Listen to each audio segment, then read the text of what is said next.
Where is the most MAGA, Trump-loving town in all of America?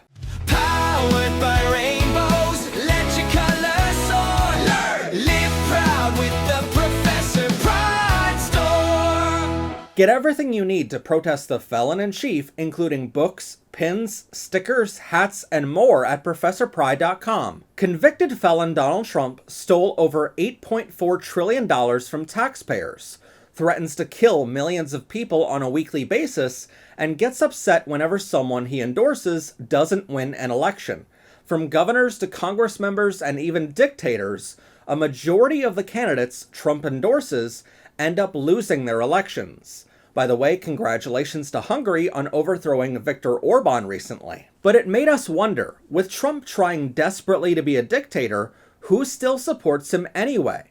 And that question led us to collect, and I'm not joking here, over 1.3 million data points.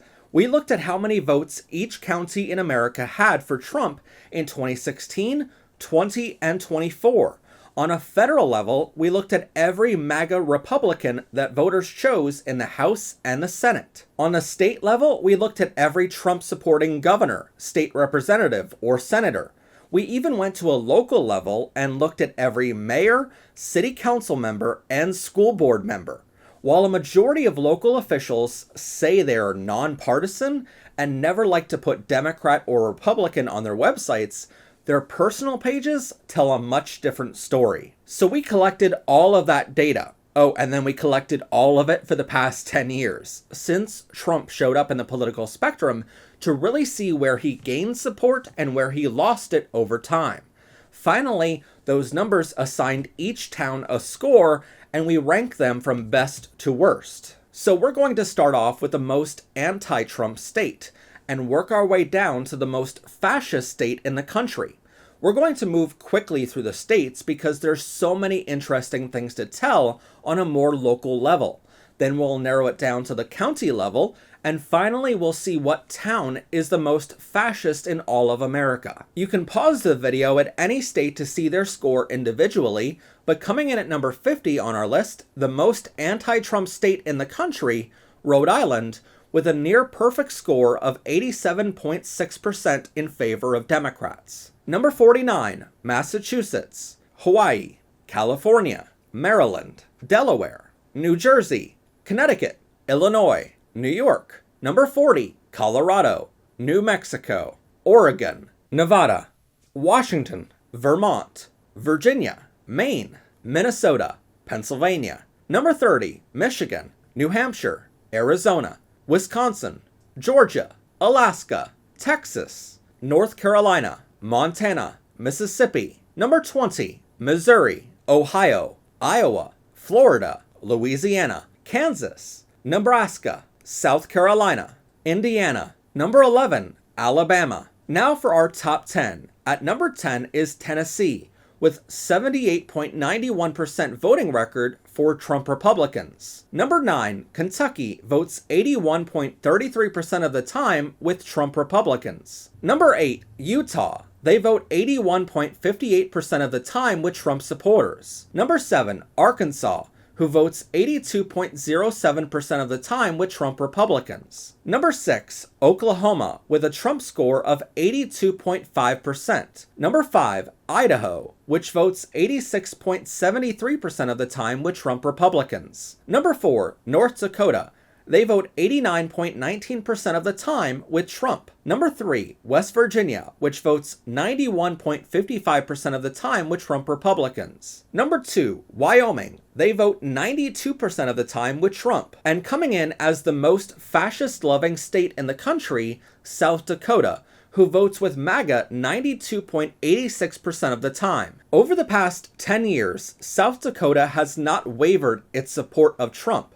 5 of their 66 counties voted Democrat in the last 3 presidential elections.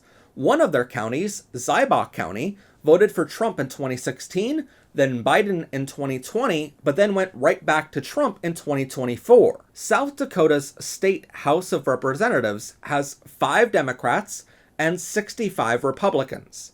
Their Senate has 3 Democrats and 32 Republicans. Their last governor was Kristi Noem, before she went to work for Trump directly and write a book bragging about murdering puppies.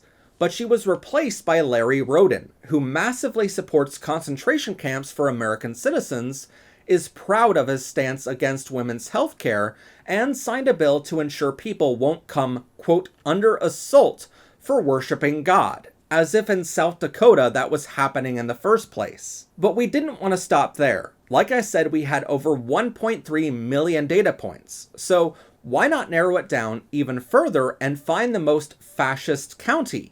That led us to ranking the 66 counties in South Dakota. Therefore, from Butte to Minnehaha and from Fauq to Minor, which I guarantee you are all real counties, we looked at every county in South Dakota. The most liberal of them was Oglala, Lakota, Todd, and Buffalo counties, all of which shockingly don't have the largest cities in South Dakota. Each of their largest cities are only populated by a few thousand people. Then we looked at the other side of this list to find out which is the most fascist-loving county in all of America. And in a landslide victory, that was Harding County, South Dakota. They have a total population of 1,325 people. Out of them, only 1,020 of them are over 18 years old and eligible to vote. 93.2% of them are white, 52% are men, and nearly 12% of their population lives under the federal poverty line. The county's main industry is beef cattle ranching, so you'll see a lot of open fields across the nearly 2,700 square miles of land. But if you ever go, and I cannot recommend you do, you'll only see a bunch of old buildings because the entire county has not issued a single new building permit in years. Harding County voted for Trump in all 3 of the last presidential elections, with nearly 2,200 votes in favor of Trump, and only 135 total votes across all 3 elections for Democrats. Harding is also represented by far-right Republicans in the federal House and Senate and in their state House and Senate. Harding is made up of a total of 13 towns or cities, and you might be wondering why they only have a population of 1,300 people. Well, that's because not 1, not 2, but 5 of those towns, including Bullock, Gill, Gustav, Keranen, and Willett, are ghost towns that were completely abandoned years ago. And yes, there's a town there named after Karen. I want to talk to the manager. Okay, 1 second. Hi, how can I help you? What the fuck? Another town called Sky Ranch has no mayor or city council that we can find any record of. 5 more, including Ladner, Ludlow, Ralph, Redig, and Riva, are unincorporated, and that leaves us with just 2 towns left. Now, I can skip ahead to the first place winner, but then we'd be missing out on all the fun stories we uncovered about the runner-up. See, the second place winner is a town named Crooks.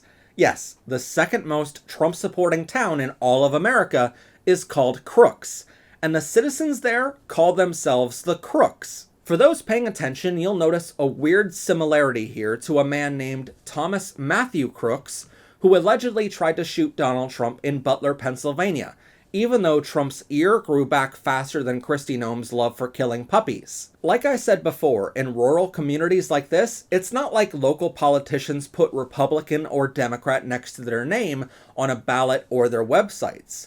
Many times they like to claim to be nonpartisan so they can get votes from both sides. But if you look at their personal pages on social media, you'll start to get a sense of what they support. Crooks is governed by 4 city council members, but one of those seats has been vacant for a while now.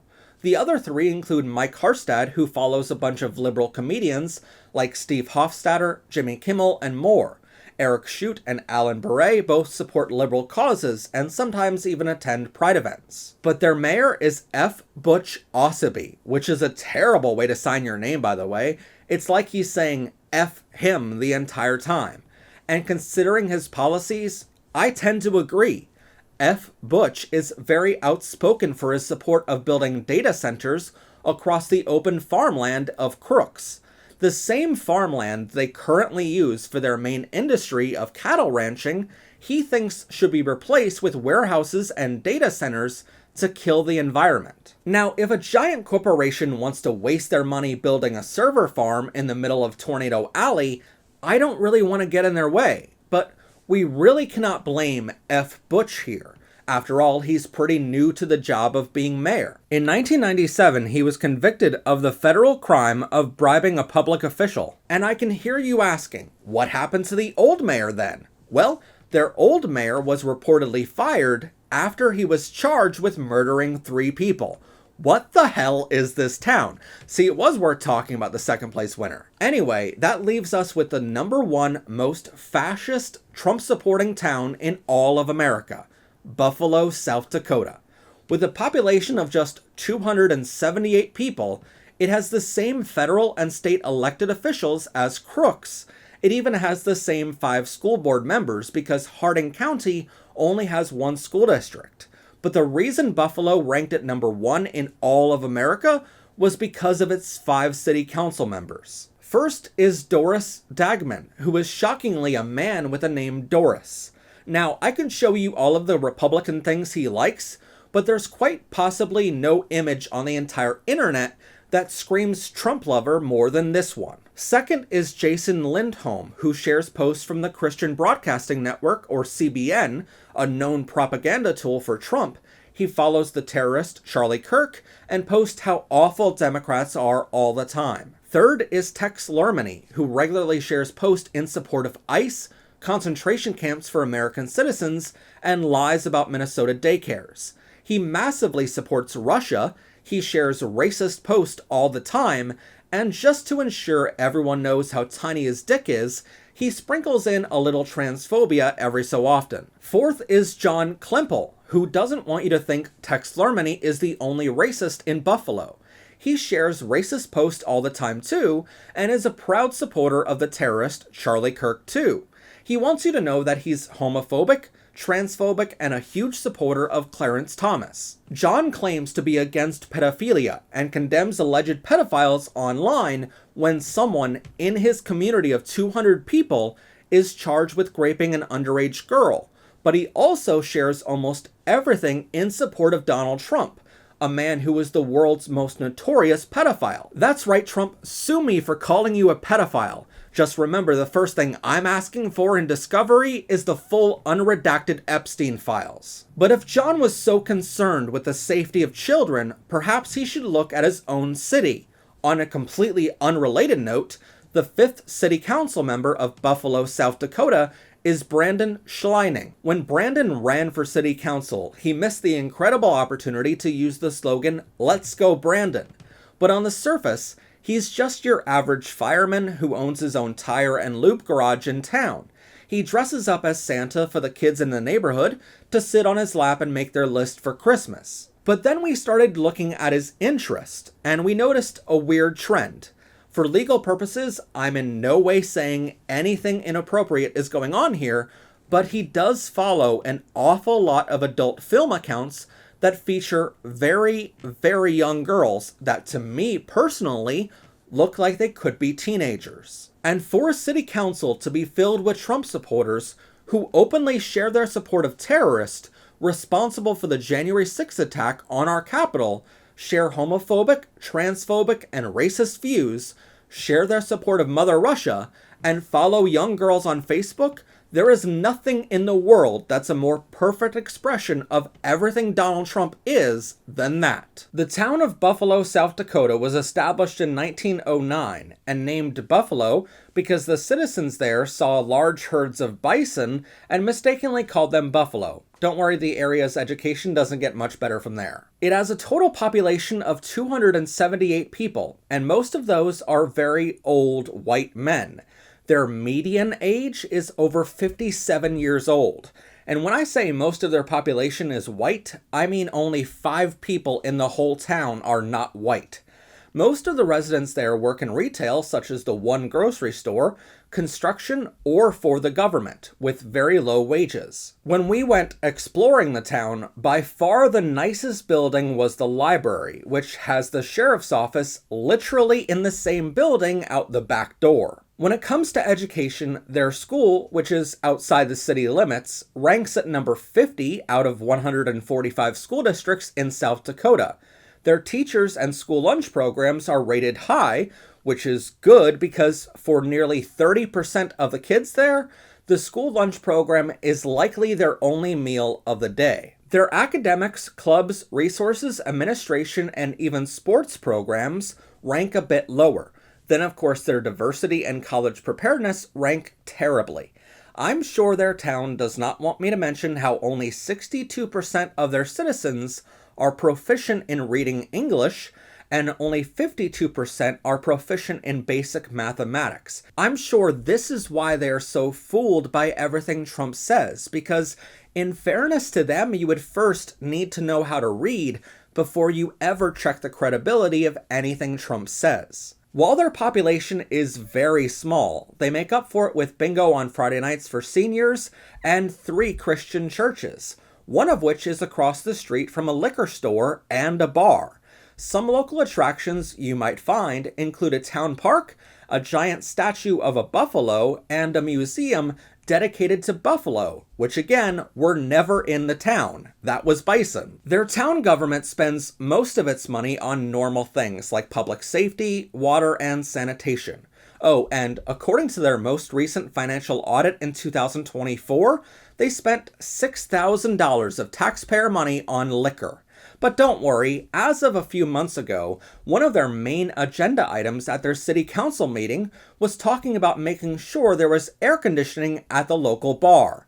I'm just glad the past 2 years was spent well, Buffalo. I'm glad you got your priorities straight. If you ever go to Buffalo, they have 2 motels, but their official city website says one is in Oklahoma and the other is in Buffalo, New York.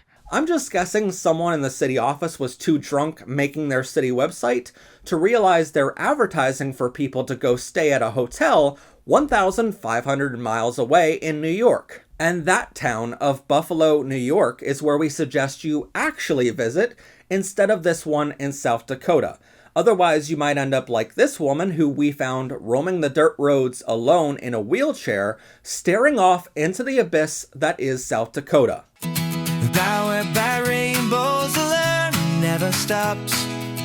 So be sure to subscribe or check out our shop. Much love and rainbows from